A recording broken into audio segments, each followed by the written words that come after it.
একটা ইনডোরে এখানে একটা মিটিং হয়েছিল। সেই মিটিংয়ে মুখ্যমন্ত্রী বলে দিয়েছিলেন যে আপনাদের হয়ে যতদূর লড়াই করার আমরা করব। সেই বিশ্বাসটা রাখলেই হয়ে যেত, এত গন্ডগোলের দরকার ছিল না। তাদের বলা হয়েছিল যে আপনারা ক্লাসে ফিরে যান।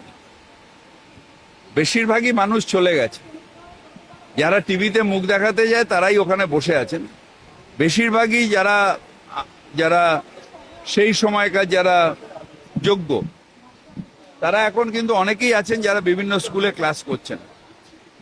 কিছু মানুষ আছেন যারা এখানে প্ররোচিত হচ্ছেন, যারা তাদের বিপদে ফেলে দিয়েছে তারাই আবার বিপদে ফেলার জন্য করছে।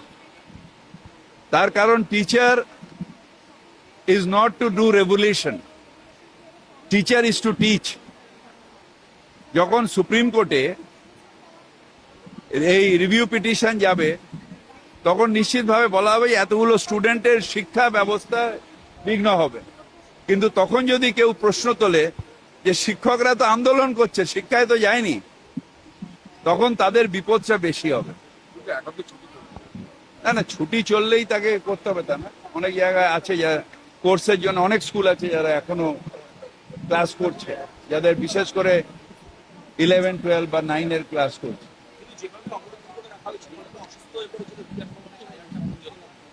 দেখুন, এইভাবে মানুষের উপর অত্যাচার, এটা আন্দোলন হতে পারে না। আমি আমার অসুস্থতায় বাড়ি যেতে পারবো না, মায়ের অসুস্থতায় ওষুধ কিনতে যেতে পারবো না, আমি চাকরি করি বলে রাতভর আটকে থাকবো, এটা কোনো আন্দোলন হতে পারে না। ওরা বারবার দাবি করছে যে এটা তো দুর্নীতির কারণে ওদের চাকরিটা, যদি দুর্নীতির কারণে হয় সেটা সুপ্রিম কোর্টের কাছে আছে, তার বিচার সুপ্রিম কোর্ট করবে। সুপ্রিম কোর্টের যে বিচার যে ওনারা যেটা দিয়েছে সেটা একমাত্র বদলাতে পারে সুপ্রিম কোর্ট। বিকাশ ভবনে গিয়ে আন্দোলন করে সেটা বদলানো যায় না। Verdict of supreme court can be change only in supreme court. সুতরাং এটা তো নাটক হচ্ছে। আমরা সহানুভূতির সাথে দেখছি, যারা অনিশ্চয়তার মধ্যে গেছে নিশ্চিতভাবে তাদের পাশে আছে, কিন্তু যারা এদের সেটা করেছে, প্ররোচিত করেছে, তাদের এতে আবার পা দিয়ে তারা নাটক করছে। এটা উচিত নয়।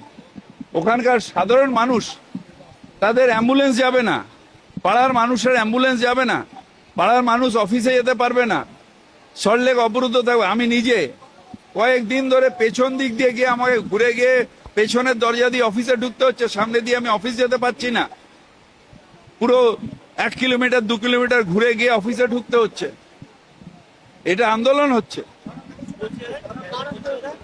প্ররোচনা দিচ্ছে যারা ওনাদের হয়ে, ওনাদের বিরুদ্ধে কোর্টে গেছিলেন, তারাই এখন প্ররোচনা দিচ্ছেন।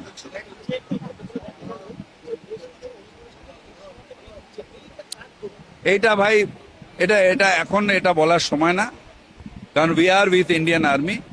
এটা নিশ্চিতভাবে পরে এটা নিয়ে কথা। কালকে বহু প্রতীক্ষিত আপনাদের সাংগঠনিক রদবদল হলো, এইটা কতটা বুস্ট আপ করবে? কারণ আমি দেখছি উত্তর কলকাতায় একটা বীরভূম মডেলে কমিটি করা হলো, বা অনুব্রত মন্ডলকে। দেখেন, এটা আমাদের দলের ইন্টারনাল ব্যাপার, কিন্তু প্রকাশ্যে এলো। হ্যাঁ, প্রকাশ এলো। আমি আশাবাদী যে আমাদের সংগঠনকে দ্বিগুণ চাঙ্গা করে মুখ্যমন্ত্রী যে ডিসিশনটা নিয়েছেন, আমাদের নেত্রী মমতা বন্দ্যোপাধ্যায়, সংগঠনকে দ্বিগুণ চাঙ্গা করে আমরা আবার পথে লাফিয়ে পড়বো, যাতে 26-এ বিজেপি 0 হয়ে যায়। চৈতালিকে খুব ভালো, খুব ভালো।